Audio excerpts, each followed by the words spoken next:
Subscribe कीजिए Vinod Verma channel को और बेल आइकन को दबाइए ताकि आप तक पहुंचे सभी लेटेस्ट टेक्निकल और इन्फॉर्मेटिव वीडियो सर्वश्रेष्ठ ऑडियो और वीडियो क्वालिटी में। A very good morning to all of you. Today we are going to discuss about the orthographic projections.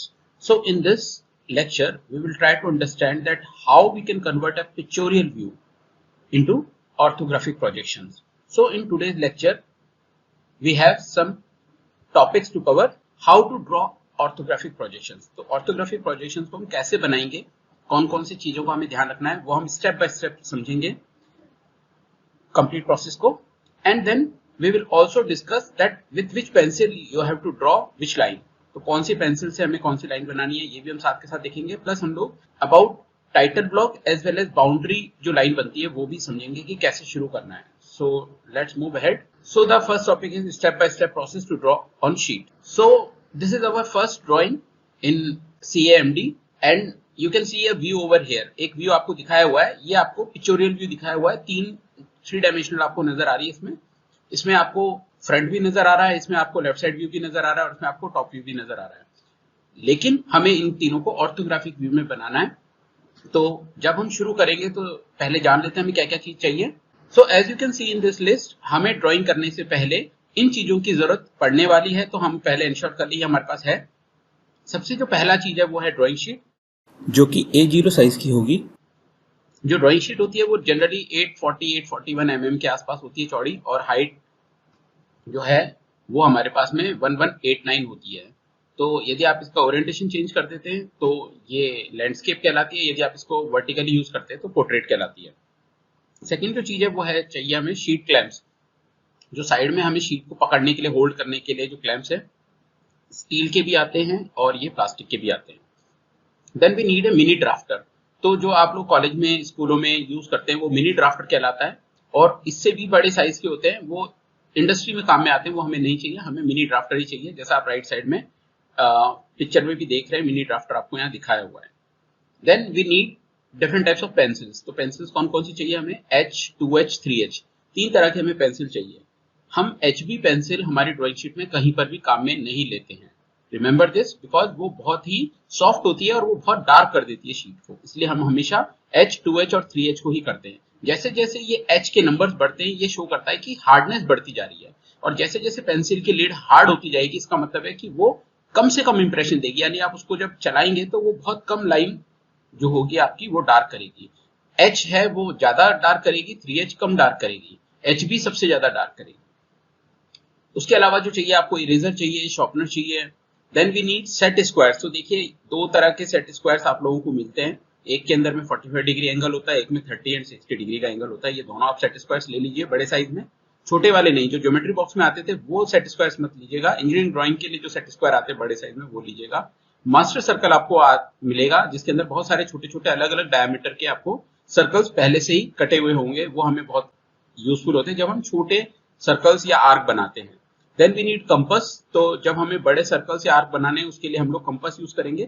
Compass इसमें भी आप देखेंगे कि दो तरह की मिलेगी, एक सिंपल 2 लेग की कंपास मिलेगी, और एक जो आपको मिलेगी उसमें जो सेकंड लेग होगा वो वापस से ट्विस्टेबल होगा, यानी मूव हो सकता है। तो उससे क्या होता है कि आप यदि छोटे सर्कल भी बनाने की कोशिश करेंगे तो ज्यादा प्रॉपरली बन पाते हैं। तो दोनों में से जो भी इजीली मिल जाए आपको ले सकते हैं, कोई दिक्कत बड़ी नहीं है। Then we need transparent scale, यानी जो प्लास्टिक के स्केल आते हैं वो आपको चाहिए 30 सेंटीमीटर, जिसको हम 1 फीट का भी बोलते हैं, और जो 15 सेंटीमीटर जो आधे फीट का होता है। तो हम लोग स्कूलों में तो आधे फीट का ही स्केल यूज करते थे जो 15 सेंटीमीटर होता था, लेकिन इंजीनियरिंग ड्राइंग में हम लोगों को दोनों की जरूरत पड़ सकती है, 30 centimetre and 15 centimetre. Then we need a drawing board. तो ये लकड़ी का होता है और ये ड्राइंग शीट से लगभग थोड़ा सा बड़ा होता है, और ये जो ड्राइंग बोर्ड है यदि आपके पास है तो अच्छी बात है, और नहीं भी है तो आप अपने घर में यदि प्लेन टेबल है लोहे की या फिर लकड़ी की, उस पर भी अपनी शीट को लगा सकते हैं, बशर्ते कि नीचे से वो ऊबड़ खाबड़ नहीं हो, उसमें वेवीनेस नहीं हो, ठीक है, अप एंड डाउन नहीं हो, किसी तरह से उसके बीच में जॉइंट्स नहीं हो जहां पर हमारी पेंसिल या कोई चीज अंदर वो कर जाए। तो वहां वो भी हम यूज कर सकते हैं, या कॉलेज के अंदर आपको किसी भी जहां पर भी आप पढ़ रहे हैं तो वहां पर आपको ड्राइंग बोर्ड इजीली मिल जाएंगे।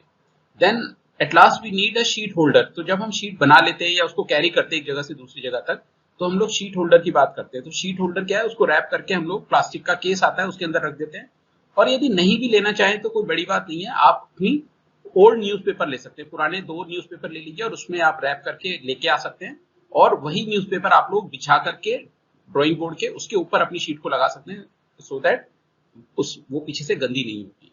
तो ये आइटम्स हमें चाहिए जो कि हम लोग ड्राइंग शुरू करने से पहले हमें लेके रखने हैं।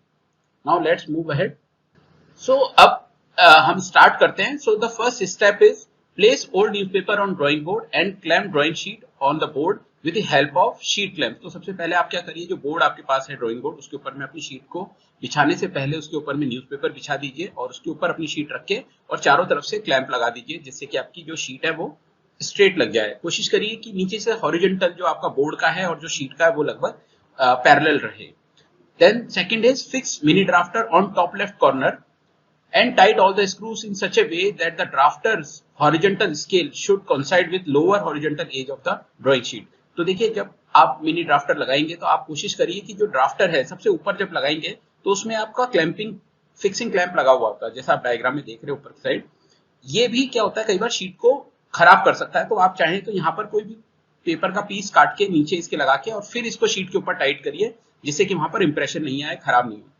जब आप एक बार इसको टाइट कर देते हैं तो आप इसका जो स्केल है उसको नीचे लेके आइए और उसके बाद जो नीचे का जो लॉकिंग नट है या लॉकिंग नॉब है उसको इस तरह से टाइट करिए कि आपका जो 90 डिग्री वाला आपको जो स्केल दिख रहा है उसका जो हॉरिजॉन्टल प्लेन है वो बिल्कुल शीट के साथ मैच करे। वहां पर ऐसी पोजीशन पर आप उसको टाइट कर दीजिए तो ऑटोमेटिकली जो वर्टिकल है वो भी सही आ जाएगा। ड्राफ्टर यूज करते वक्त एक चीज आप ध्यान रखिएगा कि ड्राफ्टर जब जैसे जैसे जहां क्लैम्प किया है यानी टॉप लेफ्ट कॉर्नर पे जाता है वैसे वैसे वहां पर एरर्स आने की चांस रहते हैं। तो लगभग ये मान लीजिए 20-30% ऐसा एरिया होता है शीट में जहां पर हम इसको यूज करते हैं तो एरर आ सकती है। तो वहां पे भी थोड़ा ध्यान रखना है कि जो भी लाइंस हैं उसके पैरेलल ये चल रहा है नहीं चल रहा है। तो वहां पर हम लोग कई बार स्केल को भी यूज करने की कोशिश कर सकते हैं, अदरवाइज मेन जो ड्राइंग है वो सारी ड्राफ्टर से ही होगी। ठीक है, तो इस तरह से आप इसकी सेटिंग कर लीजिए। Let's move ahead. So in drawing sheet what you have to do now, सबसे पहले हमें बनानी है बाउंड्री लाइन। तो बाउंड्री लाइन कैसे बनानी है, आप लोग एच पेंसिल लीजिए और जो लेफ्ट साइड से जो भी आपके पास में शीट है वहां से नाप लीजिए कि 30 mm कितना होता है, यानी 3 सेंटीमीटर। तो लेफ्ट साइड से 3 सेंटीमीटर पर आप क्या करिए, 2-3 पॉइंट लगा लीजिए ऊपर, बीच में और नीचे, और स्केल से उन पॉइंटों को मिला लीजिए। इसी तरीके से टॉप, राइट और बॉटम यानी कि ऊपर, नीचे और राइट साइड का जो मार्जिन है वो 20 mm रहेगा, यानी 2 सेंटीमीटर रहेगा। तो ऊपर से निकालते हुए वहां पर भी डॉट लगा लीजिए और इस तरह से एक पूरा रेक्टेंगल बना लीजिए। ठीक है, यहाँ पर एक बात बता देते हैं कि 30 सेंटीमीटर हमने लेफ्ट में क्यों रखा है, बाकी में 20 रखा है, क्योंकि जब हमारे पास एक शीट या एक शीट से ज्यादा शीट हो जाती है और हम उनको बांधते हैं और हम लोग उनको क्लैंप करते हैं यानी डोरी से बांधते हैं या स्टेपल करते हैं, तो एक तरह से बुक वाइंडिंग जैसे आपने देखी होगी, उसका लेफ्ट मार्जिन हमेशा ज्यादा होता है। उसी तरह से शीट के, जब हम सिंगल शीट की बात करें तो उसके ऊपर में भी हम ब्लैक कवर लगाते हैं, ब्लैक कलर की शीट ऊपर लगाते हैं, नीचे लगाते हैं और बीच में व्हाइट वाली शीट रखते हैं। तो उसको बांधने के लिए जो छेद होते हैं वो लेफ्ट साइड में होते हैं, तो हम लोग हमेशा मार्जिन लेफ्ट में ज्यादा रखते हैं। तो आई थिंक ये आप लोग बना लेंगे और ये बनाने के लिए भी आपको एच पेंसिल ही यूज में लेनी है। Okay, now let's move to the title block. तो अब ये टाइटल ब्लॉक क्या होता है, यहाँ पर आपकी पूरी शीट की इंफॉर्मेशन लिखी हुई रहती है और ये जो टाइटल ब्लॉक है ये बनता है बॉटम राइट में, यानी नीचे राइट साइड में आपको टाइटल ब्लॉक बनाना है, जिसकी आउटसाइड डायमेंशन, ये जो बॉक्स है वो बनेगा आपका 150 mm विड्थ में होगा और हाइट इसकी होगी 60 mm। तो इतना साइज का आप एक बॉक्स बना लीजिए। तो बॉक्स बनाने में आपको देखेंगे कि आपके पास बाउंड्री लाइन तो बनी हुई है, तो आपको सिर्फ 2 ही लाइन बनानी पड़ेगी और इसके लिए भी आप मेजर कर लीजिए 150 कहाँ हो रहा है और 60 कहाँ हो रहा है, वहां पर आप एच पेंसिल को यूज करते हुए और इसको बना लीजिए, टाइटल ब्लॉक का आउटसाइड बना लीजिए। अब हम बात करते हैं कि अंदर क्या आने वाला है टाइटल ब्लॉक के डिटेल्स में, तो हम इसको देख लेते हैं। So as you can see in this diagram, title block की पूरी डिटेल यहाँ पर दिखाई हुई है। तो जो अभी हमने बात करी 150 इसकी विड्थ होगी, 60 इसकी हाइट होगी, तो इसका बाइफर्केशन कैसा होगा आप यहाँ पर देख पा रहे ऊपर वाले डायग्राम में। तो ऊपर वाले डायग्राम में हम बात करें तो सबसे पहले क्या करना है आपको, जो आपका 60 हाइट है उसको डिवाइड करना है अलग अलग सेक्शंस में। सबसे पहला सेक्शन होगा 15 mm का, फिर होगा अगेन 15 mm का, फिर 10-10-10 के 3 होंगे। तो इस तरह से 60 आपके पास हाइट हो जाएगी। विड्थ है वो भी आपको 3 टुकड़ों में डिवाइड करनी पड़ेगी, 50-50-50। तो ये जो 50-50 के जो टुकड़े हैं ये आपके पूरे ऊपर तक नहीं जाएंगे, सिर्फ 3 कॉलम तक ही जाएंगे, यानी कि जो 10-10-10 के आपने हाइट ली थी उन्हीं तक ये जाएंगे। तो इस तरह से आप नीचे देखेंगे तो आप देखेंगे 3x3 की एक एरे आपको मिल जाएगी। 3x3 के आपको 9 बॉक्सेस मिल जाएंगे छोटे छोटे, और ऊपर के 2 बॉक्सेस पूरे लंबे रहेंगे क्योंकि हमें वहां पर ज्यादा बातें लिखनी होती है। तो ये आपके पास में पूरा बन चुका है, टाइटल ब्लॉक का लाइंस पूरी बन चुकी है। अब इसमें लिखना कैसे है वो समझिएगा कि जब हम सबसे ऊपर वाले यानी 10 mm बाय 150 mm के अंदर लिखेंगे तो वहां सबसे पहले आपका आएगा नाम, यानी नेम ऑफ द स्टूडेंट, आपका फुल नेम आएगा वहां पर और कैपिटल लेटर्स में आएगा। ठीक है, अब कितना बड़ा लिखना है भैया, आपने देखा कि 15 mm का तो आपने उस बॉक्स को बना दिया हाइट में, लेकिन लिखना पूरे में नहीं है। आप उसको क्या करिए, 10 mm के अंदर में डिवाइड कर लीजिए। अब वो 10 कैसे बनाएंगे, सेंटर से आप देख लीजिए या लगभग अंदाजे से देख लीजिए, नीचे से करीबन 2-2.5 mm छोड़ दीजिए और एक लाइन खींचिए, और ये लाइन बहुत ही हल्के कलर से खींचनी है, यानी ये सिर्फ आपको नजर आए, किसी और को नहीं नजर आए। तो इसके लिए काम में लीजिए 3H पेंसिल। तो जो गाइडलाइन है उसको खींचने के लिए हम 3H पेंसिल से एक लाइन खींचेंगे और फिर नीचे वाली लाइन से 10 mm नाप करके ऊपर भी एक हल्की सी लाइन खींचेंगे, जो बिल्कुल ध्यान से देखने से ही आपको दिखेगी, किसी को नहीं दिखनी चाहिए। तो इस तरह से आपने 10 mm की एक मार्जिन लाइन ले ली है ऊपर नीचे, और इसमें अब आप कैपिटल लेटर्स में अपना नाम लिखेंगे। ठीक है, इसी तरह से दूसरी टेबल के अंदर में भी आप गाइडलाइंस बना लेंगे 10 mm की, और इसमें आप शीट का टाइटल लिखेंगे, आप किस चीज की बना रहे हैं। तो आज हम बना रहे हैं ऑर्थोग्राफिक प्रोजेक्शंस, तो आप यहाँ लिखेंगे ऑर्थोग्राफिक प्रोजेक्शंस, तो ये शीट का टाइटल हो जाएगा। या आप जो भी ड्राइंग बना रहे हैं उससे, मान लीजिए आप लेस टेल स्ट्रोक बना रहे हैं तो लेस टेल स्ट्रोक लिखिए, या जो भी आप बना रहे हैं वो लिखिए। अब आ जाते हैं हम नीचे के 9 बॉक्सेस की बात कर लेते हैं। सबसे जो पहला बॉक्स है वहां पर आप देख रहे हैं, वहां लिखा है क्लास, यानी आप किस क्लास में पढ़ रहे हैं, आप फर्स्ट ईयर में, सेकंड ईयर में, थर्ड ईयर में, वो आप यहाँ लिख सकते हैं। ड्राइंग नंबर, यदि क्लास में आपकी मान लीजिए ये पहली ड्राइंग है तो आप यहाँ ड्राइंग नंबर 1 लिखेंगे, सेकंड है तो ड्राइंग नंबर 2 लिखेंगे। ठीक है, ये ड्राइंग शीट्स के बारे में होगी। यदि आपने स्केच बुक बना रहे हैं तो उसकी ड्राइंग्स यहाँ काउंट नहीं होगी, रिमेंबर दिस। देन आपके पास जो थर्ड है वो है स्केल। स्केल का मतलब हमने लास्ट क्लास में भी डिस्कस किया था कि स्केल का मतलब ये है कि हम जो ओरिजिनल ऑब्जेक्ट है, जो हमें डायमेंशन दिया हुआ है, और हम हमारे ड्राइंग शीट पे बना रहे हैं तो वो उससे छोटा करके बना रहे हैं या बड़ा करके, या सेम साइज में। यदि मान लीजिए आपने देखा कि जो शीट है उसकी साइज में आपका ऑब्जेक्ट बराबर बैठ रहा है, यानी ज्यादा छोटा भी नहीं है बड़ा भी नहीं है, तो आप उसको 1:1 स्केल में बना सकते हैं, और उस टाइम में आप लिखेंगे स्केल 1:1, जैसा आप नीचे वाले फाइनल टाइटल ब्लॉक में देख रहे हैं। यदि मान लीजिए आप एनलार्ज कर रहे हैं, किसी चीज को बढ़ा रहे हैं, तो आप वहां पर लिखेंगे एनलार्जिंग स्केल, और यदि आप रिड्यूस कर रहे हैं तो रिड्यूसिंग स्केल लिखेंगे। तो इसके बारे में हम लास्ट क्लास में अच्छे से डिटेल में डिस्कस कर चुके हैं। अकॉर्डिंगली आपको यहाँ पर स्केल फैक्टर लिखना है कि आपने जो ड्राइंग बनाई है किस स्केल पे बनाई है। देन नीचे आ जाइए सेकंड रो के अंदर में, तो सेकंड रो में है क्लास के जस्ट नीचे रोल नंबर, तो आप अपना कॉलेज का रोल नंबर आप यहाँ पर लिखेंगे। देन ग्रेड वाला जो कॉलम है वो आप छोड़ दीजिए, और उसके जस्ट नीचे एक वैल्यूड बाय ये भी छोड़ दीजिए। ये दोनों टीचर्स जो भी आपके चेक करेंगे उनके लिए है कॉलम्स, तो इनको दोनों को छोड़ दीजिए। यदि हम राइट साइड का देखेंगे तो राइट साइड में भी आपको यहाँ पर जो कॉलम है वो क्या करना है, दोनों को अलग अलग नहीं बनाना है, यानी यहाँ पर ये जो बॉक्स है ये बड़ा बनेगा। तो ये बड़ा हमने इसलिए बनाया है कि ये इसकी हाइट 10 ना होकर के 20 हो जाएगी, क्योंकि हमने दोनों बॉक्सेस को एक ही में ले लिया है। और यहाँ पर हमको बनाना है सिंबल ऑफ फर्स्ट और थर्ड एंगल। तो हम देखेंगे कि हम जो ड्राइंग बना रहे हैं वो फर्स्ट एंगल में बना रहे हैं या थर्ड एंगल में। तो in India we are following first angle methods, तो फर्स्ट एंगल को हम लोग यहाँ पर डिनोट करेंगे, सिंबल हम लोग ऑलरेडी क्लास में डिस्कस कर चुके हैं। थर्ड एंगल जनरली यूज होता है आपके पास यूएसए के अंदर में या एक कंट्री और है उसमें, तो वहां पर आप लोग थर्ड एंगल यूज करते हैं, but in India we are using first angle method. ठीक है, सबसे लास्ट लाइन की यदि हम बात करेंगे तो लेफ्ट साइड में डेट और लिखनी है। आप जिस तारीख को यदि ड्राइंग शीट बना रहे हैं उसकी तारीख लिखिए, असाइनमेंट आपको मिला उस तारीख को आप यहाँ पर लिख सकते हैं। तो जब आप पूरा इसको बना लेंगे तो ये जो टाइटल ब्लॉक है आपको कुछ इस तरह से नजर आएगा जैसा नीचे लिखा हुआ है। तो नीचे आप देख रहे हैं नाम लिखा हुआ है, लेथ टेल स्ट्रोक उसका टाइटल लिखा हुआ है, क्लास लिखी है, ये सारी चीजें आप भर दी है, सिंबल लिखा है, स्केल लिखा है। ठीक है, बीच के दो नीचे कॉलम खाली है जो कि ग्रेड और वैल्यूड बाय वो आपके टीचर्स करेंगे। ये जो टाइटल ब्लॉक आपका पूरा होगा, इसमें एक बात ध्यान रखिएगा, जो नेम वाला कॉलम है, नेम ऑफ स्टूडेंट, ये आप पेन से लिखने की कोशिश करिए, इसको ब्लू पेन से लिखिए। बाकी सारी एंट्रीज आपको जो लिखना है वो सारा आपको एच पेंसिल से लिखना है, समझ रहे हैं। और जितनी भी लाइंस हैं, जितनी आपने लाइन बनाई है टाइटल ब्लॉक की, जो लाइंस हैं वो तो आपकी बनेगी एच पेंसिल से, लेकिन जो भी आपने गाइडलाइंस बनाई है जो अपने लिखने के लिए, वो सारी बनेगी आपकी 3S से, यानी बहुत हल्की, जो कि आपको नजर आएगी सिर्फ। ठीक है, तो आप जब फाइनल टाइटल ब्लॉक दिखेंगे तो उसमें सिर्फ आपको जो चीज दिखानी है सामने वाले को वही चीज दिखनी चाहिए, उसके अलावा कोई गंदगी उसमें नहीं दिखनी चाहिए, वो सब छुप जानी चाहिए। इसीलिए हम सिर्फ एच पेंसिल वही यूज करेंगे जो कि हमारा फाइनल टाइटल ब्लॉक बनता है। इसमें एक चीज और ध्यान रखिएगा कि ऊपर की साइड में आपको all dimensions are in mm लिखना जरूरी है। ये इसलिए डिनोट करता है कि हम ड्राइंग में कहीं पर भी यूनिट्स को मेंशन नहीं करते, क्योंकि हम सभी यूनिट्स को mm में लेने वाले हैं, वो हम यहाँ ऑलरेडी मेंशन कर चुके हैं। तो कहीं पर भी हम ड्राइंग में सिर्फ हम नंबर्स यूज करेंगे, हम कहीं यूनिट नहीं लिखेंगे कि वो mm है, इंच है, क्या है। हम अंडरस्टूड होंगे कि ये mm में है। यदि कोई लोग मैट्रिक्स को यूज करते हैं, इंच और फिट को यूज करते हैं, तो वो यहाँ पर इसको कर सकते हैं डिनोट, लेकिन हमारे केस में हम इसको mm में यूज कर रहे हैं, तो हमें यहाँ पर ऑल डायमेंशन सारे mm लिखना है। तो इस तरह से आपके पास ये फाइनल टाइटल ब्लॉक बन गया है। तो लेट्स मूव अहेड।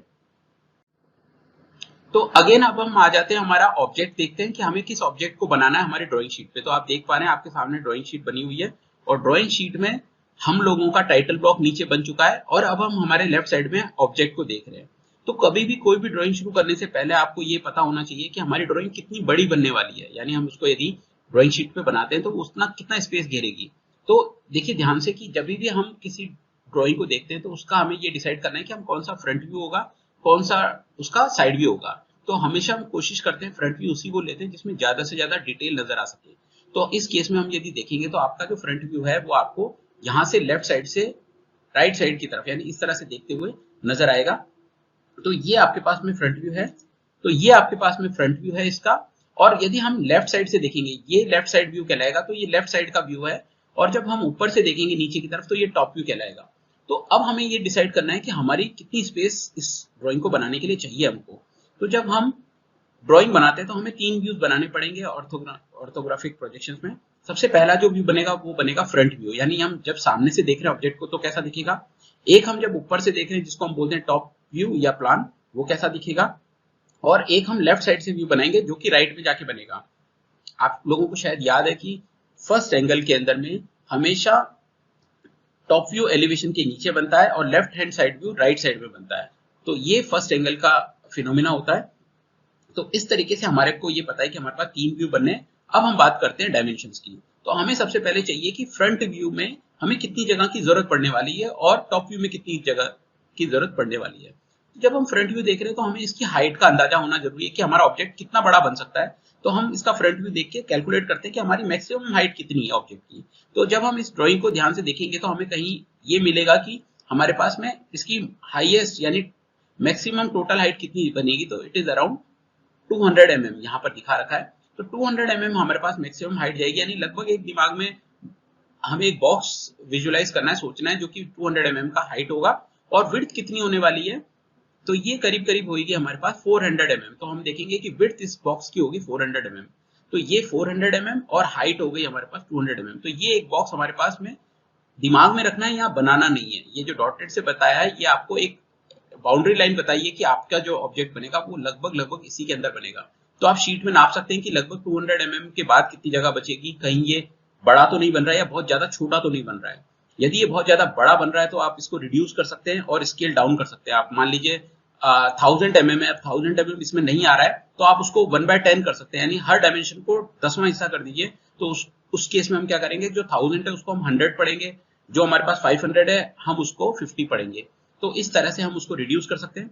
इसी तरह से छोटे यदि ऑब्जेक्ट है, स्मॉल ऑब्जेक्ट है, मान लीजिए सिरिंज है या बहुत छोटा सा कोई नीडल है, आप उसको डिजाइन कर रहे हैं तो उसको बनाना बहुत मुश्किल हो जाएगा। तो हम उसको एनलार्ज भी कर सकते हैं। एनलार्ज का मतलब क्या हो गया कि हो सकता है कि आप 1 mm को 10 mm के बराबर दिखाएं, तो आप 10 टाइम्स बड़ा भी कर सकते हैं, 100 टाइम्स बड़ा भी कर सकते हैं। तो उस केस में आपको सारी जितनी डायमेंशन होगी उनको उसी फैक्टर से मल्टीप्लाई करना पड़ेगा।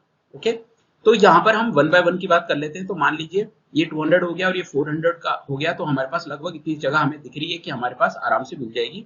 उसके जस्ट नीचे हमारे पास बनेगा टॉप व्यू। तो टॉप व्यू में हमें कौन सी डायमेंशन देखनी है, देखिए जब हम उसको ऊपर से देखेंगे तो इसकी विड्थ तो सेम रहने वाली है, यानी कि जो फ्रंट व्यू है उसी की विड्थ आपकी नीचे आएगी। तो ये विड्थ भी आपके पास ऑटोमेटिकली कितनी हो गई, 400 mm।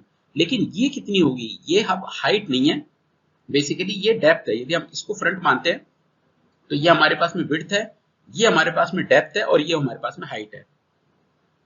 तो यदि हम बात करें कि इसकी डेप्थ कितनी होगी, क्योंकि ये जो डिस्टेंस है ये डेप्थ की है, तो डेप्थ हम देखेंगे तो समवेयर वी कैन चेक कि 200 mm है, तो ये हमारे पास 200 mm की डेप्थ आ गई है। तो ये जो बॉक्स बनेगा ये हमारे पास कितना बनेगा, 400 by 200।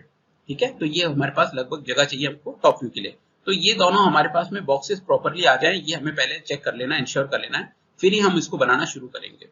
अब हम बात करते हैं लेफ्ट हैंड साइड व्यू की। तो जब हम लेफ्ट से देखेंगे तब हमें कौन कौन सी चीजें की जरूरत पड़ेगी। तो ये जो डायमेंशन है ये है हमारे पास में डेप्थ। तो ये डेप्थ आपके पास चली जाएगी यहाँ पर। तो ये जो चीज है, क्योंकि आपने इसको क्या किया, यहाँ से घुमा के इसको स्ट्रेट कर दिया, सामने कर दिया है, तो ये लेफ्ट हैंड साइड व्यू हो गया। तो जो ये आपके पास में विड्थ थी या डेप्थ थी, ये आपके पास सामने आ चुकी है। तो ये हो गई आपके पास में डेप्थ, टोटल डेप्थ। तो वो आपको शो कर रखी है 200 mm। और ये जो हाइट है ये ऑब्जेक्ट की हाइट ही है। तो जैसे ही आपने सिर्फ इसको घुमाया है तो आपने क्या किया, डेप्थ और हाइट को काम लिया, और ये हाइट आपके पास वही होगी जो आपके पास फ्रंट व्यू में थी, विच इज 200 mm। तो ये 200 बाय 200 का एक आपको जगह चाहिए। तो इस तरह से दिमाग में आपने जब चेक कर लिया कि तीनों व्यूज आराम से आ जाएंगे, और जितना बताने में टाइम लगा एक्चुअली चेक करने में उतना टाइम नहीं लगेगा। जब आप देखेंगे तो ये इट विल टेक हार्डली 1 और 2 मिनट्स। तो क्योंकि एक ही नजर में आप देख लेंगे और स्केल से नाप लेंगे कि हाँ मेरा फ्रंट व्यू, टॉप व्यू और साइड व्यू आराम से बन जाएगा। ठीक है। तो जब आपके पास ये डिसाइड हो जाता है तो आप एक पॉइंट मार्क कर लीजिए जहां से आपको लगभग फ्रंट व्यू शुरू करना है। तो ये पॉइंट आपके पास ओरिजिन हो जाएगा जहां से आपको पूरी ड्राइंग को शुरू करना है। तो यहाँ पर जब पहला पॉइंट डिसाइड हो गया तो अब हम शुरू करते हैं इसका फ्रंट व्यू बनाना। ओके। तो अब आप देखेंगे कि जब हम इस ऑब्जेक्ट को फ्रंट से देखेंगे, यानी जब हम इसको यहां से देखते हुए इसको देखेंगे तो ये हमें कैसा दिखेगा। तो बिल्कुल ये इमेजिन करिए कि आपकी आंखें इसके सामने है और इसको आप सामने से देख रहे हैं, ऊपर नीचे से कहीं से नहीं देख रहे। तो जब आप इसको बिल्कुल सामने से देखेंगे तो ये आपको जो दिख रहा है ये पीस आपका एक रेक्टेंगल बन जाएगा। ठीक है। और ये जहां पीछे तक जा रहा है ये आपका पीछे इसी के पीछे छुप जाएगा, क्योंकि ये लाइन और ये लाइन लगभग पैरेलल है। तो ये जब आप देख रहे हैं ये जो नीचे का रेक्टेंगल है ये आपके पास में ये रेक्टेंगल शो होगा, उसके जस्ट ऊपर में आपके पास ये वाली लाइन से शुरू होगा। तो यहां से आपके पास में ये लाइन ऊपर तक जाएगी जो कि हमने यहाँ स्लांट दिखाया हुआ है। इसी तरह से यदि हम राइट से देखेंगे तो ये जो हाइट है ये हाइट आपकी यहाँ पे बिल्कुल एक्सट्रीम राइट से शुरू होगी, और इसकी जो हाइट होगी यहाँ से लेके यहाँ तक की वही हाइट आपको यहाँ दिखानी है। उसके बाद आप देखेंगे कि ये लाइन जो है लेफ्ट में टर्न हो रही है, क्योंकि हम सामने से देख रहे हैं तो हमें सिर्फ लाइन्स नजर आएंगी। तो हमें ये लेफ्ट वाली लाइन यहाँ से बनानी है। उसके बाद आप देखेंगे कि ये जो हाइट है वो हाइट हमें मेजर करनी है इसमें से देख के, और ये हाइट हम लोग यहाँ पर परपेंडिकुलर बना देंगे। तो ये ज्यादातर जो लाइंस आप देखेंगे 90 डिग्री पे चल रही हैं। उसके बाद ये जो स्ट्रेट लाइन है ये आपके पास में अराउंड 200 mm है, ये आपको स्ट्रेट मिलानी है। तो इस तरह से आप ड्राफ्टर और स्केल की मदद लेकर के एक पहला व्यू कंप्लीट करेंगे जो कि आपके पास होगा इसका फ्रंट व्यू। तो ये मेरे ख्याल से आपको कोई दिक्कत नहीं आने वाली है, इजीली आप फ्रंट व्यू बना लेंगे। ठीक है। और फ्रंट व्यू बनाने के लिए जो आप लोग काम में लेंगे, अगेन एच पेंसिल यूज लेंगे। ठीक है। यहाँ पर कोई भी आपको रिपीटिशन नहीं करना है, खराब काम नहीं करना है, गंदा काम नहीं करना है। बिल्कुल एक बार में आप एक लाइन बनाइए, और यदि आपको लग रहा है कि लाइन कहाँ जाके कट होने वाली है तो वहां पर आप बिल्कुल लाइट बनाइए या छोड़ दीजिए थोड़ी जगह। जब आपके दूसरी लाइन आएगी तब आप उसको मिला लीजिएगा। डार्क नहीं करना है इसको बहुत ज्यादा। कुछ लोग क्या करते हैं HB पेंसिल जैसे या एच को बहुत दबा के करते हैं, आपको नॉर्मल प्रेशर लगाना है पेंसिलों पे, ज्यादा दबाना नहीं है। तो इस तरह से आपके पास एक ड्राइंग कंप्लीट हो जाएगी फ्रंट व्यू की। Now let's move towards our top view. तो जब आपके पास में फ्रंट व्यू बन गया है तो उसी के प्रोजेक्शंस, यानी वही चीज जब आपको मान लीजिए सामने रखी हुई है उसी को तो घुमा दिया आपने ऊपर से देखने के लिए। तो अब हम क्या कर रहे हैं, जो हमारे पास में फ्रंट व्यू था अब हम देख रहे हैं कि ऊपर से कैसा नजर आएगा। यानी कि हम सामने से देखने के बाद यदि हम उस ऑब्जेक्ट को हमारी तरफ घुमा दें, यानी टॉप व्यू को सामने कर ले, तो आपको कैसा दिखेगा। तो जब हमने इस टॉप व्यू को सामने कर लिया तो अब आप देखेंगे कि विड्थ तो वही रहने वाली है, क्योंकि विड्थ जो टॉप फ्रंट व्यू की थी वही घूम के ऐसे हो गई है। तो वही आपके पास में टॉप व्यू की विड्थ रहने वाली है, इसीलिए हमने प्रोजेक्शंस लिए और ये प्रोजेक्शन शो कर रहे हैं कि ये प्रोजेक्शंस की विड्थ उसके बराबर ही होने वाली है, जो कि हमारे केस में 400 थी। तो आप चाहें तो यहाँ पर प्रोजेक्शंस लेकर के और 400 की एक लाइन बना लीजिए, या आप चाहें तो डायरेक्टली भी इसके जस्ट एक प्रोजेक्शन को आपको लेना ही पड़ेगा, जिससे कि आप बिल्कुल सही जगह से शुरू करें। क्योंकि ये पॉइंट कभी भी नीचे वाला का पॉइंट लेफ्ट राइट नहीं हो सकता, क्योंकि ऑब्जेक्ट के जस्ट नीचे ही वो ऑब्जेक्ट शुरू होना है। तो आपने इसका प्रोजेक्शन लिया और इसके बीच में कुछ डिस्टेंस रखिएगा, क्योंकि अभी यहाँ पर हमें डायमेंशनिंग करनी है, इसके बारे में टाइटल लिखना है, तो हमें इसको थोड़ा सा नीचे रखना है। और फिर हमने यहाँ पर एक पॉइंट ले लिया। अब हम शुरू करते हैं टॉप व्यू बनाना। तो जब हमने टॉप व्यू बनाया तो ऊपर से देखेंगे तो ये पूरा एक रेक्टेंगल तो नजर आएगा ही आएगा आपको, क्योंकि एक रेक्टेंगल जैसा तो आपको पीस नजर आ ही रहा है। तो ये रेक्टेंगल तो आपका बनेगा। अब इसकी विड्थ तो हमें पता है, ऊपर से देख के 400 है, क्योंकि ये 400 है, तो टॉप व्यू में भी ये 400 है। लेकिन ये क्या होगी, ये है आपके पास 200, जैसा हम पहले डिस्कस कर चुके हैं 200 है। तो ये आपके पास में एक बॉक्स बन चुका है। अब आप देखेंगे टॉप व्यू से कि एक लाइन है, ये जो लाइन है आपके पास में तिरछी नजर आ रही है, लेकिन ये तिरछी आपको टॉप व्यू में नहीं नजर आएगी। यदि आप किसी चीज को सामने से देखते हैं तब तो आपको वो तिरछी दिखती है, लेकिन यदि हम आप उसको ऊपर से देखते हैं तो हम कह नहीं सकते कि वो तिरछी है या सीधी है। तो कभी भी जब हम तिरछी लाइन को साइड से देखते हैं तभी हमें दिखाई देता है कि वो तिरछी है, लेकिन हम जब उसको सामने से देखेंगे तब हमारे को वो तिरछी नहीं दिखेगी, वो स्ट्रेट दिखेगी। तो इसी तरह से हम यहाँ पर बात करें तो ये एक स्ट्रेट लाइन नजर आएगी। तो ये लाइन तो ऑलरेडी नीचे वाले रेक्टेंगल के साथ मैच हो चुकी है, इसलिए हम अलग से नहीं बनाएंगे, लेकिन ये जो बीच वाली लाइन है ये इस पूरे रेक्टेंगल को आधे में डिवाइड कर रही है। यानी ये यदि ये 200 है तो ये 100 पर एक लाइन जा रही है, तो ये लाइन हमें पूरी आर पार होती हुई दिखाई देगी। तो ये आप जो लाइन देख रहे हैं ये थ्रू आउट आपको दिख रही है। अब आप देखेंगे कि ये जो पोर्शन है स्लांट, ये तिरछा है, लेकिन हमारे यहाँ पर हम इसको तिरछा नहीं दिखाएंगे। हम यहाँ पर स्टार्ट तो करेंगे ये वाली लाइन से, और ये जो एंड है यहाँ पर एक लाइन बनाएंगे। अब ये जो आप एरिया देख रहे हैं ये टॉप व्यू में नहीं पता चलेगा कि ये तिरछा है, लेकिन साइड व्यू में आप देख रहे हैं ये तिरछा है। तो आदमी को समझ में आ जाएगा कि ये यहाँ से यहाँ तक ये जो पोर्शन है तिरछा है, लेकिन टॉप व्यू में आप नहीं कह सकते तिरछा है या सीधा है। इसी तरह से जो नेक्स्ट पोर्शन है वो बिल्कुल सीधा है, तो भी हम इसको बिल्कुल सीधा ही दिखाते हैं, क्योंकि अभी हमने बोला कि कोई भी चीज स्लांट होती है वो हम टॉप व्यू में नहीं देख सकते, सिर्फ फ्रंट से देख सकते हैं कि वो स्लांट है या नहीं है। ठीक है। उसके बाद जो ये रेक्टेंगुलर सेक्शन है जो नीचे बना हुआ था, तो इसका वापस से आपके पास प्लेन चेंज हो गया, यानी ऊपर वाले प्लेन से नीचे चला गया। तो यहाँ पर एक ये लाइन आपको नजर आ रही है। ठीक है। और ये लाइन बिल्कुल ऐसी है जैसी ये लाइन आपको नजर आई थी। तो उसी दूरी पर, यानी आप चाहें तो यहाँ से भी प्रोजेक्शन ले सकते हैं इस लाइन का, इस पॉइंट का, और ये ड्रॉ कर सकते हैं। और ये कहाँ तक आएगी? हाफ तक ही आएगी। क्यों? क्योंकि आप देखेंगे ये सिर्फ यहीं तक है। ये जो पोर्शन है ये पूरा प्लेन है, कुछ भी बीच के अंदर में ऑब्स्टिकल नहीं है। तो ये वाला पोर्शन आपका टॉप व्यू में बिल्कुल प्लेन दिखने वाला है। तो I hope it is very much clear to all of you कि हमारा टॉप व्यू कैसे बनने वाला है। ठीक है। तो हम जैसे जैसे प्रैक्टिस करेंगे, जैसे जैसे हम ज्यादा ड्राइंग बनाएंगे, तो हमारे को क्लियर हो जाएगा कि हमें स्लांट का कैसे प्रोजेक्शन दिखाना है, सर्कल का कैसे दिखाना है, स्फीयर का कैसे दिखाना है, या फिर हमारे को सिलेंड्रिकल जो होल हैं उनको कैसे लेना है। ठीक है। Now let's move towards our left hand side view. तो अगेन हम देख रहे हैं कि हम लोग यहाँ पर जो एलिवेशन है यानी फ्रंट व्यू है, उसी के साइड में आपके पास में लेफ्ट हैंड हो या राइट हैंड हो, वो दोनों बिल्कुल साइड बाय साइड बनते हैं। तो चूंकि हम लोग 3D फर्स्ट एंगल में बना रहे हैं, तो जो हमारे पास लेफ्ट हैंड साइड व्यू है वो हमेशा राइट में बनेगा। तो हम लेफ्ट साइड से यदि हम इस ऑब्जेक्ट को देखें, तो यदि हम यहाँ से लेफ्ट साइड से इसको देख रहे हैं, तो ये कहाँ जा रहा है? दिस इज लाइक दिस, कि यहाँ से लेफ्ट से राइट की टुवर्ड्स देखेंगे तो हमें क्या नजर आएगा? तो सबसे पहले तो ये रेक्टेंगल नजर आएगा हमारे को, जिसकी विड्थ होगी 200 और हाइट होगी लाइक 50। तो यहाँ पर आप देखेंगे कि ये एक रेक्टेंगल दिख रहा है आपको, ये 200 है और इसकी हाइट 50 है यहाँ तक। उसके बाद आप देखेंगे कि ये अगेन दो टुकड़ों में डिवाइड हो गया है। तो यहाँ से लेकर के ये जो चीज है ये ऊपर तक जा रही है। तो हमारे को यहाँ पर इस चीज को सेंटर में एक लाइन जाएगी यहाँ से लेकर के और ऊपर तक। सो यहाँ पर ये सेंटर लाइन आपको दिख रही है, ये सेंटर लाइन इसी चीज की है जो कि ये आपको वर्टिकल नजर आएगी। ओके। जबकि ये यहाँ पर आप देखेंगे स्लोप में है, लेकिन स्लोप नहीं दिखेगा। जब हम किसी चीज को सामने से देखते हैं तो हमें स्लोप नहीं दिखता है, हमें स्ट्रेट नजर आती है। तो ये स्ट्रेट लाइन आपकी टॉप तक जा रही है। ओके। और ये इस पूरे जो ऑब्जेक्ट है इसको बीच में से डिवाइड कर रही है। ये हमारे पास बन गया। एक इंपॉर्टेंट बात अब आप ध्यान से देखिए, यहाँ पर आपको कोई डॉटेड लाइन नजर आ रही है पीछे। ये डॉटेड लाइन क्यों बनाई गई है? क्योंकि देखेंगे आप कि ये जो पीछे का जो आपके पास में कर्व है, ये जो कर्व है ये क्या कर रहा है? इस हाफ पोर्शन के नीचे आप इसको कवर कर रहा है। तो ये हाफ पोर्शन जो है ये आपको डॉटेड में नजर आएगा, क्योंकि जब आप सामने से देख रहे हैं तो आपको वो ये जो सेक्शन है ये नजर नहीं आएगा, क्योंकि पीछे छुप गया है। तो जब हम किसी चीज को हिडन में बनाते हैं, यानी जो छुपी हुई चीज है उसकी डिटेल यदि हमें सामने से दिखानी है, तो हम उस लाइन को हमेशा डॉटेड से दिखाते हैं। तो ये जो लाइन है यदि हम इसको फ्रंट में दिखाना चाहेंगे तो हमेशा इसको डॉटेड से दिखाएंगे, और ये सिर्फ हाफ पोर्शन में होगा। जैसा आप यहाँ देख रहे हैं कि यहाँ से लेकर के यहाँ तक ये सिर्फ उस हाफ पोर्शन को ही कवर कर रहा है, क्योंकि ये डॉटेड है और उसके बाद यहाँ पर कुछ भी नहीं नजर आ रहा है, क्योंकि ये एक पूरा प्लेन है। तो यहाँ पर यहाँ से लेके यहाँ तक ऊपर का ये पूरा पोर्शन आपका प्लेन नजर आ रहा है। तो इस तरह से हम इसको डॉटेड में दिखा रहे हैं, जिसको हमने हिडन लाइन के रूप में लाइन्स को पढ़ा था। तो ये आपके पास कंटिन्यूअस लाइन थी, ये हिडन लाइन थी जो कि हमने डॉटेड लाइन से शो करी थी। So I think it is very much clear to all of you.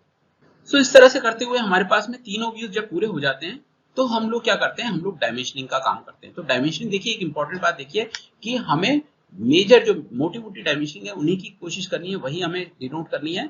और कुछ डायमेंशन आप देखेंगे कि लेफ्ट साइड व्यू में दिख गई है, वही राइट साइड की होंगी। तो आप हर डायमेंशन को दोनों जगह दो दो बार मत करिए। यदि यहाँ पर हाइट आ गई 200 तो राइट में लिखने की जरूरत नहीं, क्योंकि ये भी 200 होगी। यदि आपने यहाँ 100 लिख दिया तो इसके प्रोजेक्शन यहाँ पर आ रहे हैं, तो यहाँ 100 लिखने की जरूरत नहीं है। ये पोर्शन कितना है ये आपको एक जगह दिखाना पड़ेगा।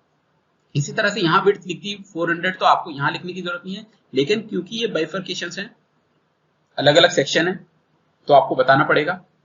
इसी तरह से आपने हाइट बताई, तो इस तरह से आप करके पूरी डायमेंशनिंग आप यहाँ पर करेंगे, जो भी मेजर डायमेंशंस हैं।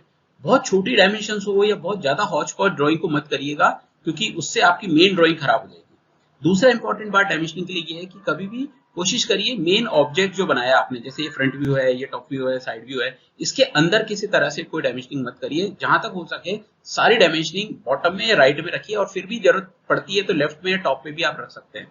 ठीक है, अब डायमेंशनिंग करने के तरीके को हम देख लेते हैं। मेजरली ज्यादातर डायमेंशन आपकी इसी तरह से होगी, जिसके अंदर में आपको एक्सटेंशन लाइन लेके आनी है। यानी यहाँ पर आपको जो कलर से दिखाया हुआ है ये एक्सटेंशन लाइन कहलाती है, यानी डायमेंशन करने के लिए कहां से कहां की डायमेंशन है। तो मान लीजिए इस पॉइंट से इस पॉइंट तक की डिस्टेंस हम बता रहे हैं, तो जहां पर ऑब्जेक्ट खत्म हो रहा है वहां से टच करते हुए एक्सटेंशन लाइन को मत लाइएगा। करीबन 1 से 2 mm का गैप रखिए यहां से, और फिर एक्सटेंशन लाइन खींचिए। एक्सटेंशन लाइन हमेशा 3H पेंसिल से खींचिए, जो बहुत लाइट कलर में नजर आएगी, क्योंकि हमें ये नहीं शो करनी है कि हम एक्सटेंशन लाइन हमारी कहाँ है। कोई जो हमारा एग्जामिनर है वो ध्यान से देखिएगा तो उनको पता लग जाएगा कि एक्सटेंशन लाइन यहाँ से आई है। तो एक्सटेंशन लाइन आप 3H से ड्रॉ करिए। उसके बाद में जब हम उसके बीच में बता रहे हैं कि किन दोनों के बीच की हमने डिस्टेंस बताई है, तो ये दोनों पैरेलल लाइंस के बीच में आपको डायमेंशनिंग लाइन खींचनी है। तो डायमेंशन लाइन जो है वो आपको खींचनी है और बीच में जगह रखनी है जहां पर आपको उसका वैल्यू लिखनी है कि कितनी आने वाली है। तो पहले से आप चाहें तो जगह छोड़ दीजिए, नहीं तो आपको बीच में मिटाना पड़ेगा। तो लाइन खींचते वक्त ये ध्यान रखिए कि सेंटर कहाँ आ रहा है, लगभग वहां पर आप जगह छोड़ के रखिए। यदि जो नंबर्स है ये किसी तरह से इसके ऊपर ओवरलैप नहीं हो, इसलिए इतनी जगह जरूर रखिए। इसलिए एक्सटेंशन लाइन को थोड़ा आगे ले जाइए, जिससे कि नंबर्स आपके ओवरलैप नहीं करें। ये जो एरोज हैं ये हम ऑलरेडी क्लास में डिस्कस कर चुके हैं कि इन एरोज को कैसे बनाना है। ठीक है, तो बहुत अच्छे से बनाइएगा। ये एरो तीर कमान के जैसे एरो मत बनाइएगा। ठीक है, और ये एरोज जो होते हैं ये आपको प्रॉपर बताया हुआ है कि किस तरह से बनेंगे। ये एरो बनाने के बाद आपको यहाँ पर उसकी डायमेंशन लिखनी है। ध्यान रहे यहाँ यूनिट नहीं लिखनी है आपको। ठीक है, यूनिट हम नीचे लिख चुके हैं कि ऑल डायमेंशन सारे नहीं। नेक्स्ट जो बात इंपॉर्टेंट है वो ये है कि यदि कई बार आपके पास में ये जो डिस्टेंस होता है वो बहुत कम रह जाता है। मान लीजिए कि ये जो दोनों चीजें हैं इसके बीच का डिस्टेंस बहुत कम है, यानी 10 mm से भी कम है। यदि आप वहां पर इस तरह की लाइन ड्रॉ करने की कोशिश करेंगे और हेड बनाएंगे तो बिल्कुल जगह खत्म हो जाएगी, टेक्स्ट नहीं लिख सकते। तो उस केस में डायमेंशनिंग इस तरह से की जाती है कि यानी जो दोनों आपने एक्सटेंशन लाइन बनाई है उसके बाहर की साइड आप एरो बनाते हैं इस तरीके से, और ये बताते हैं कि इसके बीच का जो डिस्टेंस है वो 10 है, 9 है, 8 है, जो भी है। तो बट बिलो 10 mm के हम लोग इस तरह की मार्किंग यूज करते हैं। ये सिर्फ आपको दिखाने के लिए हमने यहाँ पर निशान बनाया है। तीसरा जो तरीका है वो है कि हमेशा जो टेक्स्ट है वो आपका एरो के बीच में रहता है, भले वो वर्टिकल हो या हॉरिजॉन्टल हो, इस तरीके से। लेकिन कई बार हम जब चेन टाइप ऑफ डायमेंशनिंग करते हैं तो आप देखेंगे जैसे इसके अंदर एक के बाद एक हमने डायमेंशनिंग की है। ठीक है, तो आप इस तरह से भी डायमेंशनिंग कर सकते हैं, जिसमें आपने एक से दूसरे लाइन तक के बीच में एक्सटेंशन बताई है और वहां एरो बनाए हैं, और जो डायमेंशन का टेक्स्ट है वो इस लाइन के ऊपर लिखा हुआ है। ठीक है, इसी तरह से दूसरा, इसी तरह से तीसरा है। तो ये 3 तरह के डायमेंशनिंग मैंने यहाँ पर आपको बता दिया है और उनका यूजेस भी बता दिया है। ठीक है, तो जो डायमेंशनिंग का टेक्स्ट है ये टेक्स्ट हमेशा एच से लिखिए, क्योंकि ये हमको दिखाना है, ये मेजर चीज है। जो लाइन है ये हमको 2H से बनानी है, जो डायमेंशनिंग लाइन है ये 2H से बनानी है, और एक्सटेंशन लाइन जैसा मैंने अभी बताया ये 3H से बनाई है। ठीक है, तो इस तरह से आप कंप्लीट कर लीजिए अपनी ड्राइंग को और सारी डायमेंशनिंग पूरी कर लीजिए जो भी डायमेंशंस आपको लेनी है। तो ये लाइंस जनरली सारी आपकी पैरेलल होती है। ठीक है, यदि वो रेडियस है तो R से रिप्रेजेंट होगी, R30, यानी रेडियस 30 है, रेडियस 40 है तो R40 लिखा जाएगा। इसी तरह से यदि डायमीटर है तो फाई लिखा जाता है, यानी मान लीजिए 100 डायमीटर का कोई सर्कल है, उसकी डायमेंशनिंग लिखनी है तो हमें लिखना पड़ेगा 500। इसका मतलब है कि 100 डायमीटर की उसकी डायमेंशन है। ओके, तो डायमेंशनिंग पूरी हो गई। अब क्या रह गया, लास्ट चीज हम देख लेते हैं कि जब आपने डायमेंशनिंग कर दी है, डायमेंशनिंग पूरी हो गई, अब हम इसका नाम लिख देते हैं कि ये व्यू किस चीज का है या कौन सा व्यू है। तो फॉर एग्जांपल हमने ये बताया था फ्रंट व्यू था, तो हमें यहाँ पर नीचे लिखना है फ्रंट व्यू। ठीक है, और ये आपके पास अगेन H पेंसिल से लिखा जाएगा। और ये जो फॉन्ट है कोशिश करिएगा पूरी शीट में कहीं पर भी 10 mm से बड़ा नहीं होना चाहिए। यदि आपको लग रहा है डायमेंशन और ये सब 10 में अच्छी नहीं लग रही है तो आप 8 mm भी ले सकते हैं, 6 mm भी ले सकते हैं, यानी बहुत ज्यादा बड़ी वाइड मत लिखिएगा डायमेंशंस को। ठीक है, हमेशा कोशिश करिए 10 mm से बड़ा तो कोई टेक्स्ट होना ही नहीं चाहिए आपकी पूरी शीट में। तो ये जो फ्रंट व्यू लिखा जाएगा ये भी आपका 10 mm से ज्यादा बड़ा नहीं होना चाहिए। इसको लिखना कहाँ है कि आपका जो ऑब्जेक्ट है लगभग उसका सेंटर मान लीजिए और उसकी हाइट से नीचे उसको लगभग सेंटर मानते हुए, यानी कि पूरे ऑब्जेक्ट के बीचों बीच आ जाए, इस तरह से आप उसका फ्रंट व्यू लिखिए। इसी तरह से लेफ्ट हैंड साइड व्यू लिखिए। अब ये देखिए टेक्स्ट ज्यादा था, यदि हम एक ही लाइन में लिखने की कोशिश करते तो बहुत लंबा भी हो सकता था। यदि स्पेस है, शीट में जगह है और कहीं ओवरलैपिंग नहीं हो रही है तो आप एक लाइन में भी लिख सकते हैं। यदि नहीं हो रही जगह नहीं है तो आप 2 लाइन में भी लिख सकते हैं, लेकिन प्रॉपर डिस्टेंस मेंटेन करिएगा। जो भी लेटर राइटिंग करेंगे वो हमेशा कैपिटल लेटर में करिएगा यहाँ पर, और एच पेंसिल से करिएगा। तो लेफ्ट हैंड साइड व्यू ये आपको कैपिटल में लिखना है, 10 mm हाइट के हिसाब से लिखना है। यदि आपको जरूरत पड़े तो आप 3H पेंसिल से यहाँ पर भी आपकी गाइडलाइंस बना सकते हैं, यानी कि नीचे और ऊपर 10 mm छोड़ के 2 लाइन बना दीजिए, जिससे आपको पता रहे कि मुझे लेफ्ट हैंड कहाँ लिखना है। इसी तरह से नीचे थोड़ी जगह छोड़ के साइड व्यू के लिए भी 2 लाइन बना लीजिए, लेकिन ये सारी लाइनें सिर्फ आपको दिखनी चाहिए, आपको पता होनी चाहिए, इसलिए 3H से बनाइए। इसी तरह से आप टॉप व्यू लिख देंगे। तो इस तरह से हमारे पास में डायमेंशनिंग हो गई है, हमारे पास में इनके टाइटल्स लिख दिए हैं, हमारे पास में ये कंप्लीट हो गया है। And this is how we complete our full drawing. तो जब आपके पास एक बार ड्राइंग पूरी हो जाए तो हमें कुछ बातों का ध्यान रखना है, वो भी हम आपको समरी में बता देते हैं।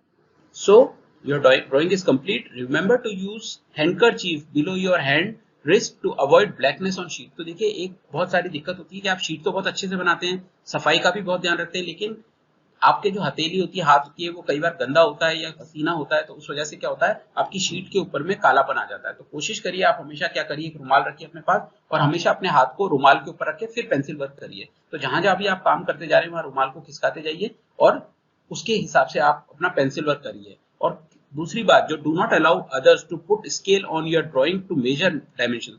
तो कई बार एक ये बड़ी प्रॉब्लम होती है, जो अच्छे बच्चे होते हैं जो पहले ड्राइंग कर लेते हैं, तो दूसरे बच्चे उनकी ड्राइंग से समझना चाहते हैं और अपनी ड्राइंग को पूरा करना चाहते हैं, तो कई बार वो स्केल रखना शुरू कर देते हैं। तो मान लीजिए बार बार कोई आकर आपके ड्राइंग शीट के ऊपर स्केल रखेगा, एक एक चीज को मेजर करेगा और फिर अपने ड्राइंग में उसको ले जा करके मेजर करके बनाएगा, तो होगा क्या कि जो आपकी लाइंस हैं वो क्या करेंगी, धीरे धीरे फैलने लग जाएंगी। तो उस वजह से आपकी ड्राइंग पूरी गंदी हो सकती है, हो सकता है उनका स्केल भी गंदा हो। तो कोशिश करिए किसी को अपनी ड्राइंग पे हाथ मत लगाने दीजिए। कोई पूछता है तो आप उनसे पूछ लीजिए आपको किसकी डायमेंशन है, आप खुद उसको बता दीजिए और जितना हो सके ड्राइंग को अनटच करिए, वापस से दोबारा टच मत करिएगा, ठीक है।